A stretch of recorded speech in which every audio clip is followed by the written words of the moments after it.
Good day, all of my YouTube CoinTuber friends out there in Canada, United States, and around the world. Seaweed Coins coming to you today. I'd just like to show you some pieces of my collection. I noticed there has been a little bit of a response to some of the paper notes that I'm putting on. So I decided to start with my $1 notes that I have amassed over the years. They don't go back that far. Okay, what you're seeing here is an issue of a 1937, let's turn it the right way here, 1937 King George $1 note. Okay, it's in fairly good condition. I would say this would be, they're saying very fine. Okay, I'll take their word for it because I'm not the best grader of paper notes, but this is what they look like. They're quite elaborate, quite well done. Bank of Canada, 1937. The treasurers at that time were Gordon and Towers, as you can see. This is what the back looks like. I'll flip that over so you can see it this way. Again, very well done. There's some creases in this.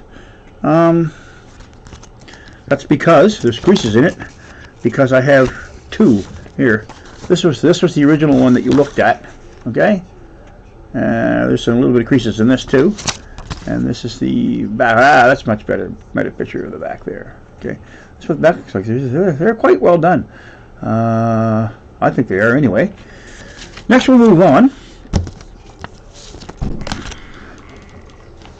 This, okay, is the 1954 issue of the Canadian $1 series note. Okay, and this has got the Queen Elizabeth portrait on it because, as you know, in 1952, King George died and his daughter Queen Elizabeth took over. And so this is one of the examples of the early Queen Elizabeth $1 note. It's a Bowie Razminski. There's the back of that. They were using landscapes on the bills at that time. They started using landscapes, so I have no idea where this is, but it is part of Canada. As you can see, nice note. Then in 1967, they came out with two issues of the note because 67 was our centennial year. So that year they made a 1967 note, okay, with just the serial number actually being 1867 to 1967, denominating the 100 years of Canada. And this is what that looks like with 1967. Again, that's a Beatty Razminski, and as you can see, it's in great shape. Here's the picture, of course, the Parliament buildings in Ottawa on the back. Okay, they're going to show that because it's the all right, you know. So again, nice bill.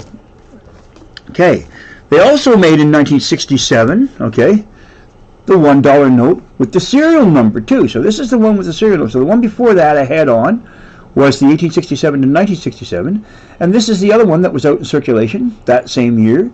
This is a Beatty Razminski, and this is the serial numbered one.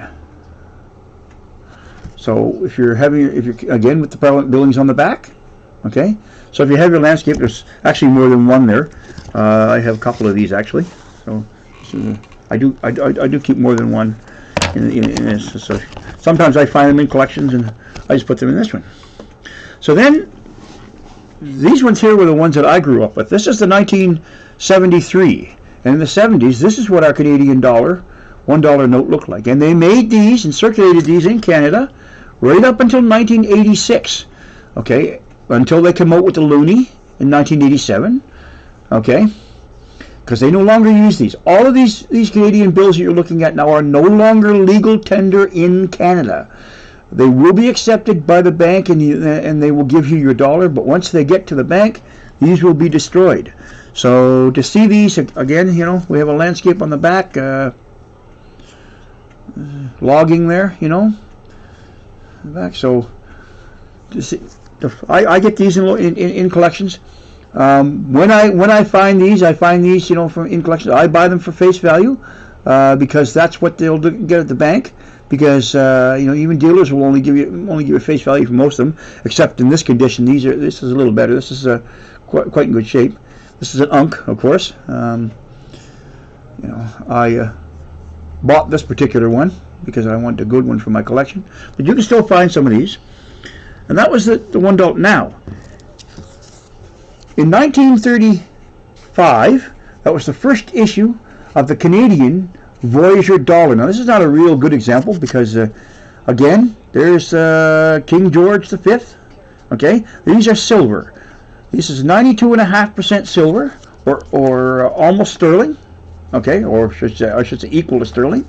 Okay, these are what they call the Voyager Dollar, and they minted the Voyager Dollar in silver up until 1967-68. The 67 was 50% silver, and the 68 was 50% silver. There was a few of them that snuck through. You need a magnet to tell you whether or not those are silver. But then they came out with the clad ones after that. This is a 1969 clad, okay, Voyager Dollar. They ran these up until 1986, when of course they came out with the loonie in 1987. So here is a 1969, okay,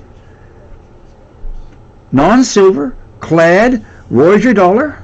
Okay, this is what they look like.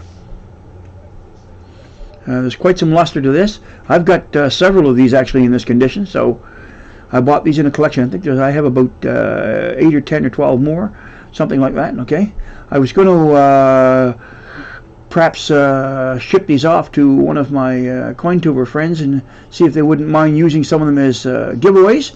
I don't know how well they'd go over, but they are in all roughly this kind of condition. So, you know, if anybody,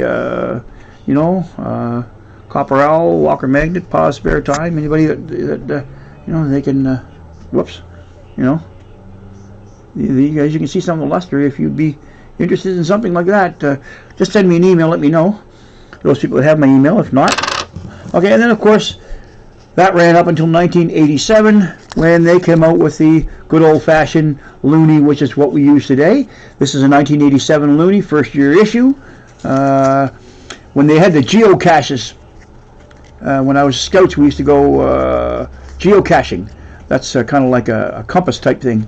And they had a little container that you'd leave something behind whenever you found the geocache. And I used to collect all the 87 first year issue loonies and put them in there. That's what I used to use for putting in the geocaches. So anyway, this is in nice shape too. These are hard to find, these 87s now in this kind of condition. I just thought I'd give you a little bit of insight on the Canadian dollar and the ones that I have.